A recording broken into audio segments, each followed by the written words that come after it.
ভাই দুধ ব্যবসায়ী কি অবস্থা ভাই, ভালো আছেন? একটা দুধ দেন, ডিম দুধ দেন, ডিম দুধ। একটা ডিম দুধ খাম আজকে। দেখেন কোন জায়গায় আছে ভাইয়ের কাছে, আজিজ বাগের সামনে। গরম দুধ আর গরম ডিম। ডিম নাই তাহলে হরলেস দেন, হরলেস দেন। ধাপ ধুপ করে খাউন খাইয়া তাড়াতাড়ি তো যেতে হবো নাকি। দেখছেন আজিজ বাগে এটা পিছে, আর দেখেন হরলেক্সের প্রসেসটা কেমনে করে, ব্যাপারটা দেখলে ভাল লাগে। ডাইরেক্ট হরলেক্স দিয়া চুনাবালি। ভাই হরলেক্স দিয়ে দুধ দেওয়া কয় টাকা? 40 টাকা, 30 টাকা, যে যে কয় টাকা লয়। আমার আমার কয় টাকা দিছেন? 30 টাকা দিলেন। ইনে দেন, ঠান্ডা করে দেন ভাই, গরম খাইতারি না।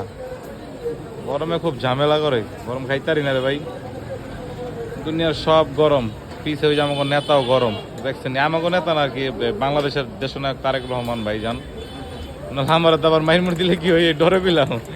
আল্লাহ আল্লাহ, তারেক ভাই যেখানে সবাই এখন সেখানে। এই যে বস এখানে 30 টাকার হরলিক্স দুধ লইয়া খাই একটু শক্তিটা বাড়াইলই কি কন। আর ঠিকানাটা দেখছেন কোন জায়গায়? কালীগঞ্জ বাজার। আর এখানে একটা কেরাসিন ব্যবসায়ী আছে। সব সব সব সব ব্যবসায়ী। ঠিক আছে, ধন্যবাদ।